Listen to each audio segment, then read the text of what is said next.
Hi! Welcome to all. అందరూ ఎలా ఉన్నారు? ఇప్పుడు మీకోసం నేను సగ్గుబియ్యంతో ఒక మంచి రెసిపీ చేసి చూపిస్తాను.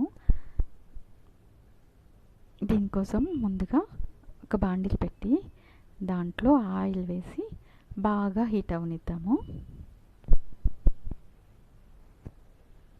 ఇప్పుడు ఇందులో ఒక కప్పు కార్న్ చిప్స్ వేద్దాము. ఆయిల్ బాగా హీట్ అయిందనుకోండి, చిప్స్ ఆయిల్ ఎక్కువ పీల్చకుండా త్వరగా ఫ్రై అయిపోతాయి అన్నమాట. చూడండి ఎంత త్వరగా ఫ్రై అయిపోయాయో. ఇప్పుడు ఒక కప్పు సగ్గుబియ్యంలో మొత్తం వేయకుండా పావు కప్పు కొద్దిగా వేసి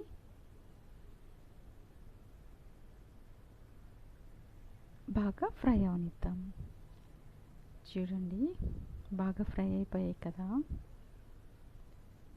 ఇవి తెల్లగా పువ్వుల్లాగా భలే ఉంటాయండి చూడ్డానికి.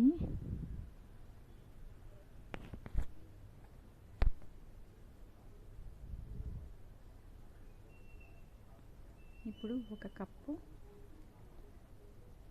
పల్లీలు వేసుకుందాము. పల్లీలు కూడా బాగా ఫ్రై అవనిద్దాము. ఈ పల్లీలు అవన్నీ ఏంటంటే మనము డైరెక్ట్గా బాండీల్లో వేసామనుకోండి, అవి కొన్ని తీసేలేకే కొన్ని ఎక్కువ మాడిపోవడం అట్లా ఉంటాయన్నమాట. అలా కాకుండా ఇలా స్టెయినర్లో పెట్టేసి కొంచెం అలా డిప్ చేసామనుకోండి, అన్నీ ఈవెన్ ఒకే కలర్గా బాగా ఫ్రై అయిపోతాయి అన్నమాట. ఇప్పుడు ఒక కప్పు జీడిపప్పు తీసుకుందాము. జీడిపప్పు కూడా సేమ్ ఆయిల్లో అలా డిప్ చేస్తే బాగా ఫ్రై అయిపోతాయి. చూడండి ఎంత బాగా ఫ్రై అయిపోయాయో.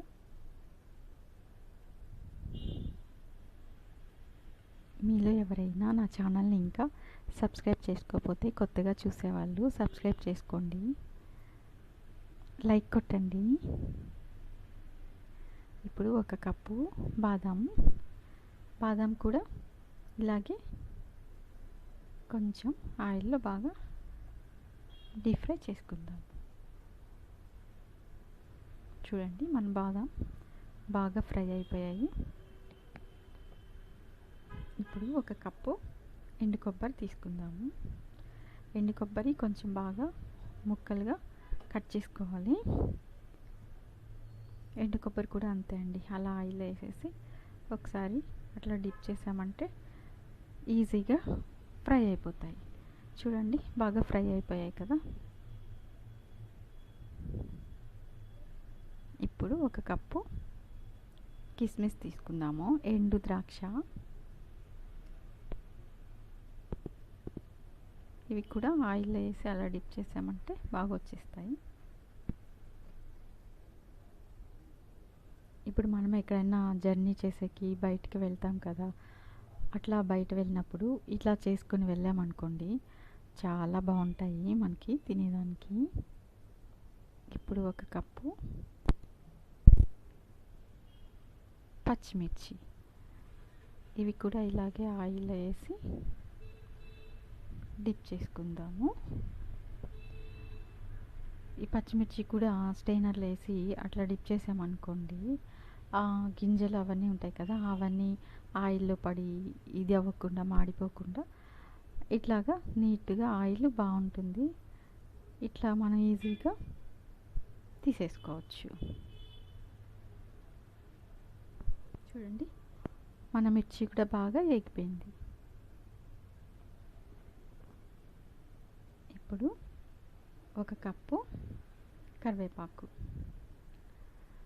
కరివేపాకులో కొంచెం వాటర్ అంతా పోయేలాగా చూసి అప్పుడు వేసుకోండి, లేదంటే నూనె బాగా చిటపట అని పైన అంతా పడుతుంది. ఇప్పుడు మన కరివేపాకు కూడా ఫ్రై అయిపోయింది. ఇప్పుడు దీంట్లో కొద్దిగా ఒక స్పూన్ సాల్ట్, ఒక 4 వెల్లుల్లి, కొంచెం కారం అండి, కచ్చాపచ్చగా దంచాను. ఇప్పుడు ఒక స్పూను షుగర్ పౌడరు, ఇప్పుడు దీంట్లో ఒక స్పూను చాట్ మసాలా వేద్దాం. చాట్ మసాలా వద్దనుకున్న వాళ్ళు స్కిప్ చేయొచ్చు. చాట్ మసాలా వేయకపోయినా కూడా చాలా బాగుంటుంది. ఇప్పుడు దీన్ని మనం ఒకసారి బాగా మిక్స్ చేసుకుందాము. ఇది పిల్లలకి లంచ్ బాక్స్ పెడతారు కదా, అప్పుడు బ్రేక్ టైంలో తినడానికి స్నాక్స్ లాగా కూడా పెట్టొచ్చు, చాలా బాగుంటుంది. అంతేకాదు మనం లాంగ్ జర్నీలో ఎక్కడికైనా అవుట్డోర్ వెళ్ళినప్పుడు అలా తినడానికి కూడా దీన్ని తీసుకెళ్ళవచ్చు. ఇది 1 మంత్ వరకు స్టోర్ చేసుకోవచ్చు, చాలా బాగుంటుంది. మీకు ఇలాంటి మరిన్ని మంచి మంచి టేస్టీ అయిన హెల్తీ అయిన రెసిపీస్ కోసం నా ఛానల్ని ఫాలో అయిపోండి. మీరు ఒకసారి ట్రై చేసి ఎలా వచ్చిందో నాకు కామెంట్ చేయండి.